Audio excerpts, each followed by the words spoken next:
ಬ್ರೇಕ್ನ ನಂತರ ಸಿಎಂ ಸಂದರ್ಶನ ವಿಶೇಷ ಕಾರ್ಯಕ್ರಮಕ್ಕೆ ಮತ್ತೊಮ್ಮೆ ಸ್ವಾಗತ. ಸಿದ್ದರಾಮಯ್ಯನವರೇ, 2 ವರ್ಷಗಳಾಯಿತು. ಪದೇ ಪದೇ ಕೇಳಿ ಬಂದದನಿ ಅಹಿಂದ ಸರ್ಕಾರ, ಸಿದ್ದರಾಮಯ್ಯನವರ ಸರ್ಕಾರ ಅಹಿಂದ ಸರ್ಕಾರ ಅನ್ನುವಂಥದ್ದು ಪದೇ ಪದೇ ಕೇಳುವಂತು. ಅದರಿಂದ ಹೊರಗೆ ಬರುವಂತಹ ಪ್ರಯತ್ನದಲ್ಲಿ ನೀವು ತೊಡಗಿದ್ದೀರಾ. ಕೆಲವೊಂದು ಕಡೆ ಬ್ರಾಹ್ಮಣರಿಗೂ ಮೀಸಲಾತಿ ಕೊಡ್ತಾರೆ ಅನ್ನುವಂಥ ಮಾತುಗಳೆಲ್ಲ ಇತ್ತೀಚೆಗೆ ಕೇಳಿ ಬರ್ತಾ ಇದೆ. ಅದರಿಂದ ಹೊರಬರುವಂಥ ಪ್ರಯತ್ನದಲ್ಲಿ ಏನಾದರೂ ನೀವು ತೊಡಗಿದ್ದೀರಾ? ಈಗ ಈ ಅಹಿಂದ ಸರ್ಕಾರ ಅಂತ ಹೇಳೋರು ಇದಾರಲ್ಲ, ಅವರು ಅಹಿಂದ ವರ್ಗಗಳ ವಿರುದ್ಧ ಇರ್ತಕ್ಕಂಥ ಜನರು, ಸಾಮಾಜಿಕ ನ್ಯಾಯಕ್ಕೆ ವಿರುದ್ಧವಾಗಿರ್ತಕ್ಕಂಥ. ಯಾಕೆ ಅವರು ಸಾಮಾಜಿಕ ನ್ಯಾಯದ ಪರ ಇಲ್ಲದೆ ಇರುವಾಗ ಯಾಕೆ ಅಂತ ಹೆಂಗೆ ಹೇಳಕ್ಕಾಗತ್ತೆ? They are against social justice. They do not want ಈ ಟೋಟಲ್ ಚೇಂಜ್ ಆಗಬೇಕು ಅನ್ನೋದಿಲ್ಲ, ಅವರಿಗೆ ಪರಿವರ್ತನೆ ಆಗಬೇಕು ಅನ್ನೋದ್ರಿಲ್ಲ. ಯಥಾಸ್ಥಿತಿವಾದಿಗಳು ಅವರೆಲ್ಲರೂ. ಸಮಾಜದಲ್ಲಿ ಯಥಾಸ್ಥಿತಿವಾದಿಗಳಾಗಬೇಕು, ಸಮಾನತೆ ಹೋಗಬಾರ್ದು, ಇದರಲ್ಲಿ ನಂಬಿಕೆ ಇಟ್ಕೊಂಡಿರ್ತಕ್ಕಂಥ ಜನ ಅವರು. ಈಗ ರೈಟಿಸ್ಟ್ ಅಂತ ಕರಿತೀವಿ ನಾವು, ಬಲಪಂಥೀಯರು ಅಂತ, ಎಡಪಂಥೀಯರು ಅಂತ ಕರಿತೀವಿ. ಈ ಬಲಪಂಥೀಯರು ಯಾವಾಗಲೂ ಕೂಡ ಬದಲಾವಣೆ ಬಯಸಲ್ಲ, ಸಮಾಜದಲ್ಲಿ ಯಥಾಸ್ಥಿತಿ ಇರಬೇಕು ಅಂತಕ್ಕಂಥವ್ರು. ಹಾಗೆಯೇ ಈ ಯಾರು ಅಹಿಂದ ಅಂತ ಹೇಳ್ತಾ ಇದ್ದಾರಲ್ಲ, ಅಹಿಂದ ಅಂತಕ್ಕಂಥವ್ರು ಯಾರು? ಸಮಾಜದಲ್ಲಿ ಅವಕಾಶಗಳಿಂದ ವಂಚಿತರಾಗಿರ್ತಕ್ಕಂಥ ಜನ, ಸಾಮಾಜಿಕ ನ್ಯಾಯದಿಂದ ವಂಚಿತರಾಗಿರ್ತಕ್ಕಂಥ ಜನ. ನಮ್ಮ ಸಂವಿಧಾನ ಏನು ಹೇಳ್ತದೆ? ಎಲ್ರಿಗೂ ಸಮಾನತೆ ಕೊಡಬೇಕು ಅನ್ನೋತಾನೆ ಹೇಳಿರೋದು, ಸಮಾನ ಅವಕಾಶಗಳು ಒದಗಿಸ್ಕೊಡ್ಬೇಕು ಅಂತಕ್ಕಂತ ಹೇಳಿರೋದು. ಅದನ್ನ ನಾವು ಮಾಡ್ತಾ ಇದ್ದೀವಿ. ಅದ್ರ ಜೊತೆಗೆ ಬರೀ ಅಹಿಂದದವ್ರನ್ನೇ ನಾವು ಅವ್ರಿಗೆ ಮಾತ್ರ ಕಾರ್ಯಕ್ರಮಗಳು ಮಾಡ್ತಾ ಇದ್ದೀವಿ ಅಂತಲ್ಲ. ಈಗ ಅಕ್ಕಿ ಕೊಡ್ತೀವಿ ಬಡವರಿಗೆ, ಅದು ಎಲ್ಲ ಜಾತಿ ಬಡವರು ಇರ್ತಾರೆ. ಅಂದ್ರೆ ಅಹಿಂದ ವರ್ಗಗಳಿಗೆ ಒತ್ತು ಕೊಟ್ಟಿರೋದ್ರ ಬಗ್ಗೆ ನನಗೆ ಹೆಮ್ಮೆ ಇದೆ ಅಂತ ನೀವು ಎದೆ ತಟ್ಕೊಂಡು. ಹೌದೌದು, ಅದರಲ್ಲೇನು ಅನುಮಾನ ಇಲ್ಲ, ಅದ್ರ ಬಗ್ಗೆ ಏನು ಎರಡನೇ ಮಾತೇ ಇಲ್ಲ. ಅಹಿಂದ ವರ್ಗದವರು ಕೊಡಬೇಕು, ಯಾವುದೇ ಸರ್ಕಾರ ಕೊಡಬೇಕು, ಸಾಮಾಜಿಕ ನ್ಯಾಯಕ್ಕೆ ಒತ್ತು ಕೊಡಬೇಕಾಗ್ತದೆ. That is what our constitution wants. ಅದ್ರ ಜೊತೆಗೆ ನಮ್ಮ ಸರ್ಕಾರ ಎಲ್ಲರನ್ನೂ ಒಳಗೊಂಡಂತ ಸರ್ಕಾರ ಇದು. ನಾವು we believe in inclusive growth, ಸಮಗ್ರ ಅಭಿವೃದ್ಧಿ ಆಗಬೇಕು ಅಂತಕ್ಕಂಥದ್ದು, ಎಲ್ಲರ ಅಭಿವೃದ್ಧಿ ಆಗಬೇಕು, ಎಲ್ರಿಗೂ ನ್ಯಾಯ ಸಿಗಬೇಕು ಅಂತಕ್ಕಂಥದ್ದು. ಈಗ ಅಕ್ಕಿ ಕೊಡ್ತೀವಿ, ಎಲ್ರಿಗೂ ಕೊಡ್ತೀವಿ. ಕ್ಷೀರಭಾಗ್ಯ ಮಾಡ್ತೀವಿ, ಎಲ್ರಿಗೂ ಕೊಡ್ತೀವಿ. ರೈತರಿಗೆ ಸಾಲ ಕೊಡ್ತೀವಿ, 3 ಲಕ್ಷದವರೆಗೆ ಬಡ್ಡಿ ರೈತರು ಸಾಲ ಕೊಡ್ತೀವಿ. ಯಾರವರು ಸಿಕ್ಕದು? ಯಾರು ಅವರು? ರೈತರು ಅಂದ್ರೆ ಎಲ್ಲ ಜನಾಂಗದವರು ಇರ್ತಾರೆ ರೈತರು ಅಂದ್ರೆ. ಹಾಗೇನೆ ಸಾಲ ಮನ್ನಾ ಮಾಡೋದು ಬಡವ್ರದೆಲ್ಲ, ಅದೆಲ್ಲ ಇದೆ. ಮನೆ ಕೊಡ್ತೀವಿ, ಪ್ರತಿ ವರ್ಷ 3 ಲಕ್ಷ ಕೊಡ್ತೀವಿ, ಎಲ್ರಿಗೂ ಇರ್ತದೆ.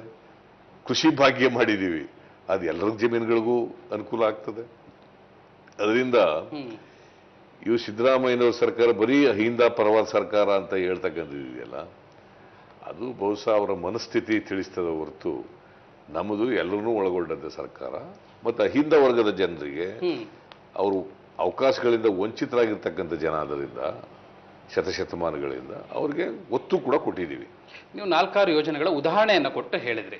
ಹಾಗೆ ನಿಮ್ಮದು ಅಹಿಂದ ಸರ್ಕಾರ ಅಂತಲಿ ನಿಮ್ಮ ಕಡೆ ಬೊಟ್ಟು ಮಾಡಿ ತೋರಿಸಿದವರು ಒಂದು 2-3 ಯೋಜನೆಗಳನ್ನ ನಿಮ್ಮ ಕಡೆ ಕೈ ಮಾಡಿ ತೋರಿಸ್ತಾ ಇದ್ದಾರೆ. ಉದಾಹರಣೆಗೆ ಶಾದಿ ಭಾಗ್ಯವನ್ನ ಮುಂದಿಟ್ಕೊಂಡು ಧರಣಿ ನಡೀತು, ಪ್ರತಿಭಟನೆ ನಡೀತು. ಅದರ ಬೆನ್ನಲ್ಲೇ ಅಹಿಂದ ವರ್ಗದ ಮಕ್ಕಳಿಗೆ ಮಾತ್ರ ಉಚಿತ ಟೂರ್ ಭಾಗ್ಯ ಅಂತ, ಪ್ರವಾಸ ಭಾಗ್ಯ ಅಂತ ಮಾಡಿದ್ರ ಬಗ್ಗೆ ಆಕ್ಷೇಪವನ್ನು ವ್ಯಕ್ತಪಡಿಸಿದ್ರು.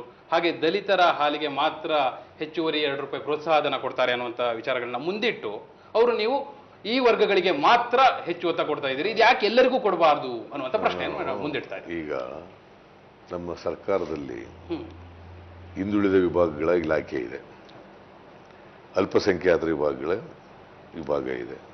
ಅದು ಅಲ್ಪಸಂಖ್ಯಾತರ ಹಿತ ಕಾಪಾಡಲಿಕ್ಕೋಸ್ಕರನೇ ಇರ್ತಕ್ಕಂಥದ್ದು, ಹಿಂದುಳಿದವ್ರ ಹಿತ ಕಾಪಾಡಲಿಕ್ಕೆ ಇರ್ತಕ್ಕಂಥದ್ದು. ಪರಿಶಿಷ್ಟ ಜಾತಿ, ಪರಿಶಿಷ್ಟ ವರ್ಗ. ಈ ಸೋಷಿಯಲ್ ಜಸ್ಟಿಸ್ ಡಿಪಾರ್ಟ್ಮೆಂಟ್ ಯಾತಕ್ಕಿರೋದು? ಸೋಷಿಯಲ್ ವೆಲ್ಫೇರ್ ಡಿಪಾರ್ಟ್ಮೆಂಟ್ ಇದೆ, ಸಾಮಾಜಿಕ ನ್ಯಾಯ ಸಮಾಜ ಕಲ್ಯಾಣ ಇಲಾಖೆ. ಸಮಾಜ ಕಲ್ಯಾಣ ಇಲಾಖೆನಲ್ಲಿ ನಾವು ಹಣ ಇಡ್ತೀವಿ. ಈಗ SCP TSP ನಲ್ಲಿ ಹಣ ಇಟ್ಟಿದ್ದೀವಿ. ಹಣ ಯಾರಿಗೆ ಖರ್ಚು ಮಾಡಬೇಕು? ಅದನ್ನ ಪರಿಶಿಷ್ಟ ಜಾತಿ, ಪರಿಶಿಷ್ಟ ವರ್ಗದವ್ರಿಗೆ ಖರ್ಚು ಮಾಡಬೇಕು. ಆ ಹಣದಲ್ಲಿ ಅವರಿಗೆ ಕಾರ್ಯಕ್ರಮ ರೂಪಿಸಿದ್ರೆ ಅದು ಅಹಿಂದ ವರ್ಗದವರು ಮಾತ್ರ ಮಾಡಿದ್ರು, ಬೇರೆಯವರು ಮಾಡಲಿಲ್ಲ ಅಂತ ಹೇಳೋದಿದೆಯಲ್ಲ, ಇಲ್ಲ. ಅವರಿಗೆ ಸಂಪೂರ್ಣವಾಗಿ ಮಾಹಿತಿ ಇಲ್ಲದೆ ಇರಬೇಕು, ಅಥವಾ ಅವರಿಗೆ ಕಾರ್ಯಕ್ರಮಗಳ ಬಗ್ಗೆ ಜ್ಞಾನ ಇಲ್ಲದೆ ಇರಬೇಕು, ಅಲ್ಲ ಧರಣಿ ಪ್ರತಿಭಟನೆಯನ್ನೇ ಮಾಡಿದ್ರು, ನೀವೇ ಉತ್ತರ ಕೊಟ್ರಿ, ಅಥವಾ ದುರುದ್ದೇಶದಿಂದ ಹೇಳ್ತಾ ಇರಬೇಕು, ರಾಜಕೀಯ ಕಾರಣಗಳಿಗೋಸ್ಕರ ಹೇಳ್ತಾ ಇರಬೇಕು. ಈಗ ಅಲ್ಪಸಂಖ್ಯಾತರಿಗೆ ಅವ್ರಿಗೆ ಆದಂತ ನಾವು ಅವ್ರಿಗೆ ಬಜೆಟ್ನಾಗ ಇಟ್ಟಿದ್ದೀವಿ. ಈ ಸಾರಿ 1,000 ಕೋಟಿ ಅವ್ರಿಗೋಸ್ಕರ ಇಟ್ಟಿದ್ದೀವಿ. ಆ 1,000 ಕೋಟಿ ಅವ್ರಿಗೆ ಖರ್ಚು ಮಾಡ್ಬೇಕಲ್ಲ, ಆಗ ಬೇರೆ ಬೇರೆ ಕಾರ್ಯಕ್ರಮಗಳನ್ನ ರೂಪಿಸಿರ್ತಾರೆ. ಅವ್ರಿಗೆ ಶಾದಿ ಭಾಗ್ಯ ಒಂದು ಕಾರ್ಯಕ್ರಮ. ಹಾಗೆಯೇ ಈಗ ವಿದ್ಯಾಸಿರಿ ಅಂತ ಒಂದು ಕಾರ್ಯಕ್ರಮ ಮಾಡಿದ್ದೀವಿ.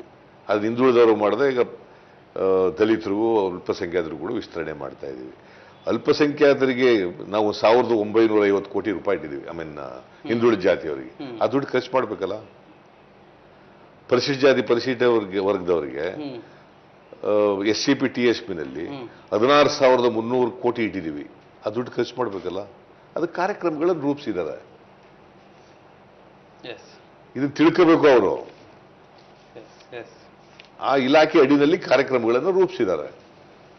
ಖಂಡಿತವಾಗಿಯೂ. ಅದರ ಜೊತೆಗೆ ಸಹಕಾರ ಸಂಘಗಳ ಚುನಾವಣೆ ನಡೀತು. ಆ ಸಂದರ್ಭದಲ್ಲಿ ನೀವು ಕಾಯ್ದೆಯನ್ನ ತಿದ್ದುಪಡಿ ಮಾಡೋದು ಚೂರು ವಿಳಂಬ ಆಗಿದ್ರಿಂದ ಆ ಚುನಾವಣೆ ಆಗೋಯ್ತೀಗ. ಅಲ್ಲಿ ಅಹಿಂದ ವರ್ಗಗಳಿಗೆ ಎಲ್ಲೋ ಒಂದ್ ಕಡೆ ಅನ್ಯಾಯ ಆಯ್ತು ಅನ್ನುವಂಥದ್ದೇನೆ. ಇದನ್ನು ಸರಿಪಡಿಸಲಿಕ್ಕೂ ಸಾಧ್ಯ ಆಗಲ್ಲ. 5 ವರ್ಷ ಚುನಾವಣೆ ಇಲ್ಲ. ಅದು ಮೊದಲು ಇರಲೇ ಇಲ್ಲ. ಹಿಂದುಳಿದವರಿಗೆ ಮೀಸಲಾತಿನೇ ಇರಲಿಲ್ಲ. ಈಗ ಅದನ್ನ ತಿದ್ದುಪಡಿ ಮಾಡಿ ಮಾಡ್ತಕ್ಕಂಥದ್ದನ್ನ ಮಾಡಿದ್ದೀವಿ. ಅದು ಸರೋಗಿದೆ. ಈಗ ಅದೆಲ್ಲ ಮತ್ತೆ ಚರ್ಚೆ ಮಾಡಿ ಅದನ್ನೆಲ್ಲ ಸರಿ ಮಾಡಿದ್ದಾರೆ. ಅದು ಇನ್ನೂ ಇಂಪ್ರೂವ್ ಆಗಬೇಕು. ಅದನ್ನ ಮಾಡ್ತಕ್ಕಂಥದ್ದು ಮುಂದೆ ಮಾಡ್ತೀವಿ ಅದನ್ನ. ಈಗ ಫಾರ್ ಎಕ್ಸಾಂಪಲ್ ಈಗ ಅದನ್ನೇ ಈಗ ನನಗೆ ಬಂದು ಹೇಳ್ತಾ ಇದ್ರು, ಈ ಕೆಲವು ಬದಲಾವಣೆ ಆದಂತ ಪರಿಸ್ಥಿತಿನಲ್ಲಿ ಕೆಲವು ಕಡೆ ಸ್ವಲ್ಪ ಹಿಂದುಳಿದವ್ರಿಗೆ ತೊಂದರೆ ಕೂಡ ಆಗೋ ಸಾಧ್ಯತೆ ಇದಾವೆ. ಈಗ ನಾವು ಮೀಸಲಾತಿ ಮಾಡುವಾಗ ಪರಿಶಿಷ್ಟ ಜಾತಿ ಪರಿಶಿಷ್ಟ ವರ್ಗದವ್ರಿಗೆ ಜನಸಂಖ್ಯೆಗೆ ನೋಡುವಾಗ ಮೀಸಲಾತಿ ಮಾಡ್ತೀವಿ. ಅದು ಮಾಡುವಾಗ ಮೀಸಲಾತಿ 50% ಇರೋದು, 50ಕ್ಕಿಂತ ಹೆಚ್ಚಾಗಬಾರದು ಅಂತ ಇದೆ. 50% ಮಾಡುವಾಗ ಇವ್ರಿಗೆ ಪರಿಶಿಷ್ಟ ಜಾತಿ ಪರಿಶಿಷ್ಟ ವರ್ಗದವ್ರಿಗೆ ಜನಸಂಖ್ಯೆಗೆ ನೋಡುವ ಕೊಟ್ಟಾಗ ಈ ಉಳಿದಿರ್ತಕ್ಕಂಥ 50% ಹಿಂದುಳಿದವ್ರು ಸ್ವಲ್ಪ ಕಮ್ಮಿ ಆಗ್ಬಿಡ್ತದೆ. ಈ ಗ್ರಾಮ ಪಂಚಾಯತಿ ಚುನಾವಣೆಗಳಲ್ಲಿ ಅದೇ ಆಗ್ಬಿಟ್ಟದೆ. ಅದು ನಾವು ಮಾಡೋದು ಅಂತಲ್ಲ, ಬಿಕಾಸ್ ಆಫ್ ದಿ ಲಾ ಆಗುತ್ತೆ. ಅದಕ್ಕೆ ಆ 50% ಮೀಸಲಾತಿ ಸೀಲಿಂಗ್ ಇದೆಯಲ್ಲ, ಆ ಸೀಲಿಂಗು ಈ ತರ ಆಗ್ಲಿಕ್ಕೆ ಕಾರಣ ಆಗ್ತದೆ. ಈಗ ಜಾತಿ ಗಣತಿ ಕೂಡ ನಡೀತಾ ಇದೆ. ಅದನ್ನ ಎಕ್ಸ್ಟೆಂಡ್ ಕೂಡ ಮಾಡಿದ್ರು ಡೇಟ್ನ, ಸಾಮಾಜಿಕ ಶೈಕ್ಷಣಿಕ ಸಮೀಕ್ಷೆ ಅನ್ನುವಂಥ ಹೆಸರಿನಲ್ಲಿ. ಇದರಿಂದ ಬಹುಶಃ ಎಲ್ಲ ಒಂದ್ ಕಡೆ ಆರಂಭದಲ್ಲಿ ಅದಕ್ಕೆ ವಿಘ್ನ ಎದುರಾಯ್ತಾ? ನಿಮ್ಮ ಸಂಪುಟದಲ್ಲಿರೋರೇ ಕೆಲವರು ಅಪಸ್ವರವನ್ನ ಎತ್ತಿದ್ರು, ಎಲ್ಲೋ ಕೆಲವರೆಲ್ಲ ಯಾರು ಕೂಡ ಅದಕ್ಕೆ ವಿರೋಧ ಇಲ್ಲ. ನಮ್ಮ ಸಂಪುಟದಲ್ಲಿ ಯಾರು ಅದನ್ನ ವಿರೋಧ ಮಾಡದವರಿಲ್ಲ. ಅದು ಅಂಬರೀಶ್ ಅವರು ಸಚಿವ ಅಂಬರೀಶ್ ವಿರೋಧ ಮಾಡಿಲ್ಲ. ಅಲ್ಲ, ವಿರೋಧ ಅಂತಲ್ಲ, ಏನೇನಲ್ಲಿ ತಪ್ಪಾಗ್ತಾ ಇದೆ, ಮನೆಗೆ ಜಾತಿ ಕೇಳ್ಕೊಂಡ್ ಬಂದ್ರೆ ಜನ ಬೈದ್ ಕಳಿಸ್ತಾ ಇದ್ದಾರೆ ನಮಸ್ತೆ ಹೇಳಿದ್ರು. ನಾನು ಬಹುಶಃ ಅವರು ಎಲ್ಲೂ ಕೂಡ ವಿರೋಧ ನಾನು ಈ ಕಾರ್ಯಕ್ರಮನ ವಿರೋಧ ಮಾಡ್ತಾ ಇದ್ದೀನಿ ಅಂತ ಎಲ್ಲೂ ಹೇಳಿಲ್ಲ. ಅವರು ಹೀಗೆ ತಮಾಷೆಗೆ ಹೇಳಿರ್ಬೇಕು, ಜಾತಿ ಕೇಳಿದ್ರೆ ಬೈತಾರೆ ಜನ ಅಂತ ಹೇಳಿರ್ಬೇಕು. ಅಷ್ಟು ಬಿಟ್ರೆ ಇಡೀ ಸಮೀಕ್ಷೆಗೆ ವಿರೋಧವಾಗಿದ್ದೀನಿ ಅಂತ ಎಲ್ಲಿ ಹೇಳಿದ್ದಾರೆ? ಇಲ್ಲ, ಸಮೀಕ್ಷೆಗೆ ಸಂಪೂರ್ಣ ಕಾರ್ಯಕ್ರಮಕ್ಕೆ ವಿರೋಧ ಅಂತಲ್ಲ, ಬಟ್ ಈ ರೀತಿಯ ಸಮಸ್ಯೆಗಳಾಗ್ತಾ ಇದೆ ಈ ಸಮೀಕ್ಷೆ. ಯಾರೋ ಒಬ್ರು ಹೇಳ್ಬೋದು, ಜಾತಿ ಕೇಳಿದಾಗ ಜಾತಿ ಕೇಳಬೇಡಿ ಅಂತ ಹೇಳಿರ್ಬೋದು.